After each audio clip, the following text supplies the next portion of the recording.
Hi guys, कैसे हैं आप लोग? कैसे चल रहा है एग्जाम्स की प्रिपरेशन? बात की जाए एग्जाम्स की preparation, it's a last art tips, seriously last art tips. Sir वो वाली नहीं जो 2 दिन पहले आती, ये 1 महीने पहले लास्ट आर्ट टिप्स है, क्योंकि इसके अंदर हम पूरा प्लान कर लेंगे क्या पढ़ना है, पढ़ने का तरीका क्या होगा, एंड इन बिटवीन जिन लोगों के पास नोट्स नहीं है नोट्स देंगे, जिनको ऑनलाइन क्लास नहीं वो ऑनलाइन क्लासेस ज्वाइन करेंगे, और जिन्होंने पढ़ना शुरू करना है वो डेफिनेटली शुरू करेंगे। तो क्या पढ़ना है वो मैं बता रहा हूँ। Along with that, I'm going to tell you in this particular video the expected question for your upcoming exam. तो इसके लिए वीडियो को लास्ट तक देखना पड़ेगा, और दूसरा काम वो क्या करना है, सब्सक्राइब करना पड़ेगा चैनल को जिन्होंने अभी तक नहीं किया, because if you going to subscribe definitely going to access all the videos जो सारी की सारी मिलेंगी इसी चैनल पे। शुरू करें क्लास को। चलिए यार, फर्स्ट थिंग दिमाग में आ रही है कि यार अमेरिकन नॉवल में पढ़ना क्या होता है and how I am going to study American novel कि मैं सर 80 मार्क्स तो आ ही जाए। मतलब ये बीन ड्रीमिंग कि सर 70-80 तो आ ही जाए, चाहे पढ़ाई हम 1 महीने पहले शुरू करें। मैं भी ऐसे था सीरियस, तो नथिंग रॉन्ग इन इट। अब आप कहते हो sir this is not the smart study, या that's not smart study, the smart student always go for this, so I believe that you all are the smart one. तो शुरू करें class को। पहली चीज, अमेरिकन नॉवल। सर नाम अच्छा लगा नहीं, नाम ये पेपर का नाम ये है, लेकिन अमेरिकन नॉवल और फिक्शन पे 22 क्वेश्चन आता है। सर इसमें स्कूल भी आ सकता है, कोई स्कूल जो शुरू हुआ उस पर आ सकता है, 19th सेंचुरी का सेगमेंट चेंजेस है उस पर आ सकता है क्वेश्चन, फिक्शन में क्या हम बेसिक चेंजेस थे अमेरिकन नॉवल में उस पर क्वेश्चन आ सकता है। तो ये सब हमारे दिमाग में रहना चाहिए। And then I secondly go to these novels. अब ये सर इनमें से कौन से करने हैं कौन से छोड़ने, चॉइस एंटायरली योर्स, मैं कुछ नहीं कहूँगा, मैं अपने फेवरेट बता दूंगा लास्ट में, लेकिन पहले choice entirely yours. The first one sir the last of Mohicans, बिल्कुल नहीं छोड़ूंगा, बिल्कुल भी नहीं छोड़ूंगा। easy going story and I can clear it from the very beginning to the last. जिसको लगता थोड़ी भी कॉम्प्लिकेटेड है please do watch the video, मैंने अपलोड की हुई है वीडियो, देखो उसके बाद कुछ भी प्रॉब्लम नहीं रहेगी, आप प्रीमली इसे आराम से हैंडल करोगे। Guys, we don't have much of this really characters in this story, puzzle भी नहीं है, बहुत स्ट्रेट फॉरवर्ड स्टोरी जिसको आराम से क्लियर करते हैं। The last of Mohicans and the second one we are having sister Carrie. Sir इसको मार्क करा था, sister Carrie one of the best story in American novel, जिसको बिल्कुल नहीं छोड़ना, करना ही करना है। तो आपने कहा सर 2 हो गए, फर्स्ट 2 दोनों के दोनों करने ही करने, थर्ड वन इनसे ऊपर आता है, that is the great Gatsby. इसका नाम डेफिनेटली सुना होगा आप लोगों ने। ये हीरो है, हीरो जो बेचारा फ्रॉम द एशेस दिन से निकल गया, ग्रेट गैट्सबी बन गया, वो मरा तो ऐसा लगा जैसे कि फकीर मर गया। Seriously you need to go to the story and then analyse किया एक्चुअली हो क्या रहा है। And then we do have the light in August, the color purple. I'm not going to live this story. The color purple, one of my favorite. The color purple. And then we are having the black spring, the catch in the ray. Check करो यार, मैं अपने 5 लगा चुका हूँ। Choice आपकी है, the floating option definitely मैं नहीं छोड़ूंगा, important है। And the house made of dawn. Choice entirely clear, मैंने जहाँ मार्क किया उन पे ध्यान देना, बाकी आपने क्या करना है क्या नहीं करना है पूरी तरह से आपकी चॉइस है। लेकिन अब आते हैं किन पे, sir expected questions. Yes we need to do the expected questions. बच्चे बोल रहे हैं सर एमईजी 11 को लेके आओ, एमईजी 11 तो मैं कहा आ जाएंगे, डेफिनेटली आएंगे। तो अब बात करते हैं एक्सपेक्टेड क्वेश्चंस की। आई होप नोटबुक और पेन साथ में हो और आप लोग लिखने वाले हैं। शुरू करते हैं। The first we are having MEG 11 the short questions, जिनको लिख लेना आपने। तो पहला क्वेश्चन शॉर्ट नोट, सिर्फ एक ही होगा, एक ही शॉर्ट नोट पूरे पेपर में। सर 2 चीजें, पहला preparatory school system. What does mean by the preparatory school system? American novel का पार्ट है, कंफर्म क्वेश्चन आता है। Preparatory school system and the next one we have American fiction 1920s। मतलब 1950s में changes आए, तो American fiction 1920s।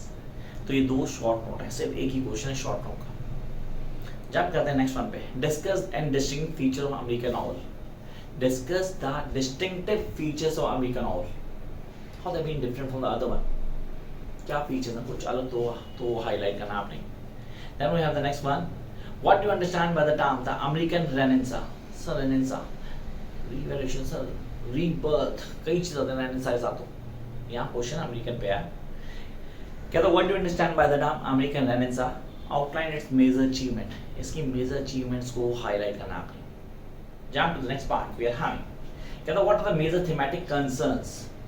What are the major thematic concerns of the post-school albeit post Second World War?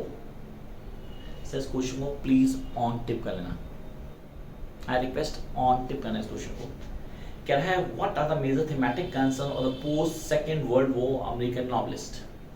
क्या था post second world war American novelist पे? Discuss the reference of any of the two of the novel prescribe in your syllabus. कोई दो novel जो आपके syllabus में उनको define करना आपने। Jump to the next part. The main theme in the last of Mohicans. Question is the main theme of the last of Mohicans is friendship and understanding between Uncas and Chingachgook. Sir ये तो important था, seriously characters clear करता हूँ, दोनों में clear कर लेता हूँ। Do you agree? Give the reason. But I am not agree this is the main theme, serious I am not agree with this particular question. Next we are having Copper's moral vision in the last Mohicans is essentially Christian. हाँ पूरा था। Copper's moral vision in the last Mohicans is essentially Christian. उसको highlight किया, discuss करना आपने। Then we have the next question. Comment on the aspects of, I repeat, comment on the aspects of characterization. Aspect of characterizations. Now in the last of Mohicans. ये मैंने पहले बोला था कि characterization पे question आता है last of Mohicans पे। Jump to the next question. Bring out the significance of the landscape in the last of Mohicans. अब landscape आ गया, पहला characterization आया, then हमारे पास क्या है? landscape आ गया last of Mohicans से। And now I'll jump to the best story, the Sister Carrie. Can I briefly discuss some of the recurring images in Sister Carrie and comment on their significance? हाँ भाई वो recurring images जो है वो highlight करनी है और उसकी significance को बताना है आपने। Jump to the next question we are having. Bring out the salient features of American naturalism. American naturalism with reference to Sister Carrie. Sister Carrie की reference देखिए explain करना है। Come to the next question. Comment on the imaginary. Comment on the imaginary in Sister Carrie. I hope you guys are writing the questions. अब उम्मीद करें कि sir हम छूट जाए तो कैसे बताएंगे, फिर दोबारा वीडियो लेके आएंगे। नहीं यार डेफिनेट नहीं लाऊं, तो आपको ये ऑन टिप कर लेनी। और हाँ जितना छूट जाए प्लीज इंस्टा आईडी को फॉलो करना, क्योंकि इनके अलावा भी कई सारे क्वेश्चन वहाँ अपलोड होते हैं, लेकिन ये मेन क्वेश्चन तो मैं यहाँ बता रहा हूँ। Come to the next one. Discuss the character of the Carrie. Discuss the character of Carrie as one of the first modern women in American fiction. One of the first modern women in American fiction. Come to the next one. Discuss The Great Gatsby as a novel of social criticism. Yes, it's a novel of social criticism. क्या है novel, किन चीज़ों को highlight करता है, कौन कौन चीज़ें बता रहा है, वो सारी चीज़ें आ रही हैं। Next we are having explore the concept of American dream. Explore the concept of American dream in the great Gatsby. तो अमेरिकन ड्रीम को क्या एक्सप्लोर किया पूरा बताना आपने द ग्रेट गैट्सबाय के थ्रू। ये क्वेश्चन आता है पेपर में। Discuss Fitzgerald the great Gatsby as a critic of American social structure in 1920s। Same question, exact same question, बस मूड कर देगा। Next we are having, in spite of The Great Gatsby being set in realistic mode, there are elements of known realism in narration. Comment. जो चीजें accept नहीं की जा सकती वो हैं इसके अंदर, डेफिनेटली काफी सारी। Next, comment on the narrative strategy in Light in August. The narrative strategy in Light in August. Come to the next question. Comment on the narrative technique used by Faulkner in his novel Light in August. Sir, same question था, थोड़ा change कर देगा। Discuss the title The Color Purple.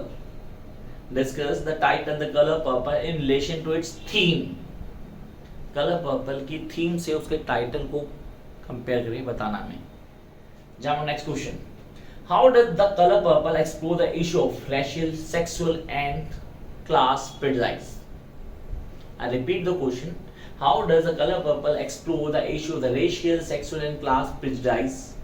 Come to the next one. Comment on the notion of mothering. Comment on the notion of mothering in The Color Purple. Come on, next question. Do you agree with The Color Purple is a womanist? Yeah, is a womanist rather than a feministist. Explain. Jump to the next one, The Black Spring. Write an essay on the influence of Orientalism.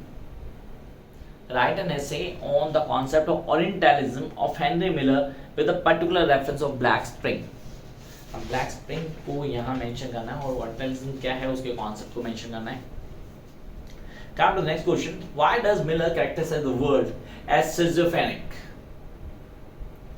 Why does the Miller characterize the word as a schizophrenic discussed with the reference of black spring. अब ये black spring का plot है पूरा जिसको explain करना होगा इस answer में. Come next question.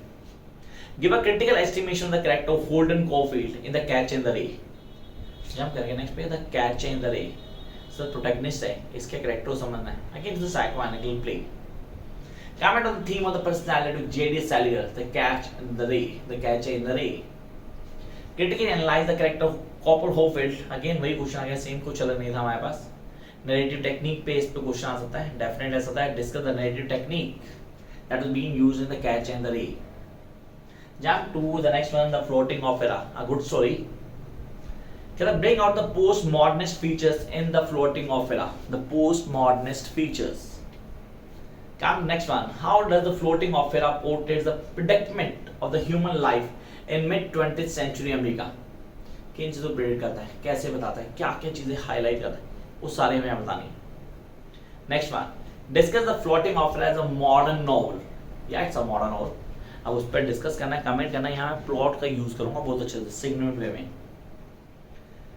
Next we are having कहते हैं comment on the reciprocal relation between the man and the land in down made of down. This is the house made down.